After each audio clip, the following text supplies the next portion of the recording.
Halo guys, apa kabar nih? Kalian tahu nggak apa sih model bisnis digital itu? Jadi, model bisnis digital itu adalah model bisnis yang menggunakan teknologi dan internet sebagai media utama untuk menjual produk dan layanan. Melalui pemasaran digital, perusahaan ataupun bisnis dapat memikat calon pelanggan dan membuat mereka tertarik untuk membeli atau menggunakan produk dan layanan mereka. Permisi, paket! Aku yakin sih kalian pasti sudah tahu karena kalian sudah sering menggunakannya.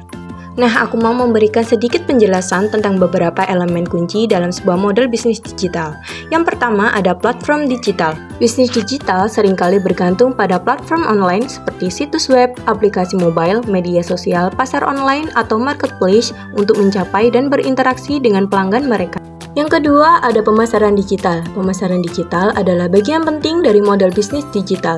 Ini melibatkan penggunaan alat dan teknik online seperti iklan online, optimasi mesin pencarian atau SEO, media sosial, email marketing, dan konten digital untuk mencapai audiens, target, dan mempromosikan produk ataupun layanan dari mereka. Yang ketiga, ada inovasi dan fleksibilitas. Model bisnis digital ini seringkali memerlukan inovasi berkelanjutan dan fleksibilitas untuk beradaptasi dengan perubahan teknologi dan pasar yang cepat. Bisnis harus siap untuk mengubah strategi mereka seiring berjalannya waktu. Keempat, ada analisis data. Bisnis digital sering menggunakan analisis data untuk memahami perilaku pengguna, tren pasar, dan kinerja bisnis mereka. Data ini dapat digunakan untuk mengambil keputusan yang lebih baik dalam mengambil model bisnis dan meningkatkan efisiensi operasional. Di sini aku mau ngasih tahu kalian tentang contoh-contoh bisnis digital. Nih, yang pertama ada e-commerce, penjualan produk secara online melalui website ataupun aplikasi e-commerce. Pasti udah tahu contohnya kan? Nanti aku spill lagi deh. Yang kedua ada berlangganan, penawaran konten digital atau layanan secara berkala dengan biaya berlangganan bulanan atau tahunan. Biasanya mereka menawarkan akun premium. Yang ketiga ada freemium, penawaran dasar gratis dengan opsi untuk meningkatkan ke versi premium dengan fitur tambahan. Biasanya dilakukan dengan uji coba gratis. Yang keempat ada iklan digital, menghasilkan pendapatan melalui iklan yang ditampilkan di situs web ataupun aplikasi. Biasanya mereka mempromosikan produk ataupun jasa mereka. Oleh karena itu, model bisnis digital pasti akan terus berkembang seiring dengan perubahan teknologi dan profesi konsumen. Dan penting bagi perusahaan untuk terus berinovasi dan beradaptasi untuk tetap bersaing di era digital. Nah, jadi kalian sering pakai e-commerce apa nih? Ini pasti ada Shopee. Shopee adalah salah satu platform e-commerce terpopuler di Indonesia. Mereka menawarkan berbagai produk termasuk fashion, elektronik, makanan, dan banyak lagi. Shopee juga terkenal dengan berbagai promo dan diskon yang sering mereka tawarkan kepada pelanggan. Ada Tokopedia. Tokopedia adalah salah satu platform e-commerce terbesar di Indonesia. Mereka menawarkan berbagai jenis produk mulai dari fashion, elektronik, dan juga makanan, hingga barang-barang rumah tangga. Tokopedia juga menyediakan filter untuk membeli pulsa, tiket pesawat, dan lain-lainnya.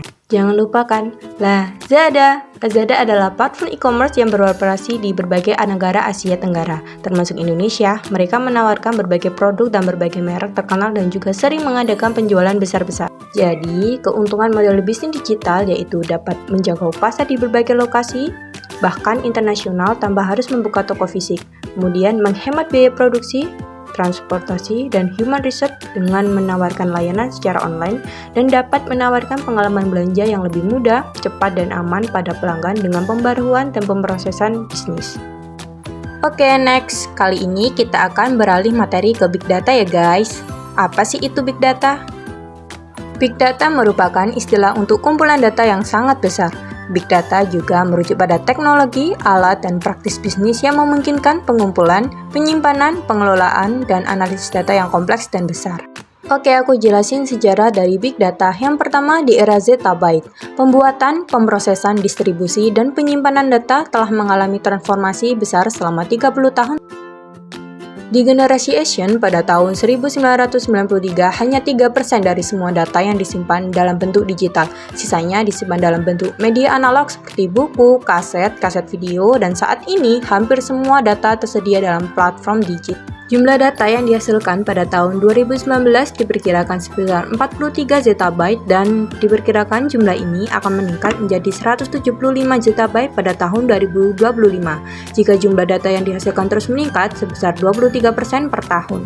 Data dihasilkan oleh 4 sumber utama. Yang pertama pencitraan, misalnya pencitraan medis dan kamera pengintai. Yang kedua ada hiburan, misalnya acara televisi dan radio, video, podcast, dan media sosial, serta video game. Yang ketiga ada manufaktur dan yang keempat ada administrasi, misalnya otomatisasi, Internet of the Things, dan pengelolaan kata. Dan juga ada suara. Dalam processing, waktu pengandaan kapasitas pemrosesan dalam hal instruksi yang diproses per detik diperkirakan 1 tahun 2 bulan untuk komputer tujuan umum dan 10 bulan untuk komputer khusus aplikasi. Pada tahun 2020, digitalisasi telah selesai dan semua informasi yang dikirim melalui jaringan telekomunikasi adalah digital, walau pengandaan kapasitas internet adalah 1 tahun 8 bulan selama 20 tahun terakhir. Setor usia, selama 10 tahun terakhir jumlah data yang dihasilkan, disimpan, dan didistribusikan telah melampaui 1 ZB. Era zettabyte telah meletakkan dasar bagi teknologi big data analisis setiap terhadap kumpulan data yang sangat besar. Jadi hubungannya sama ekonomi apa?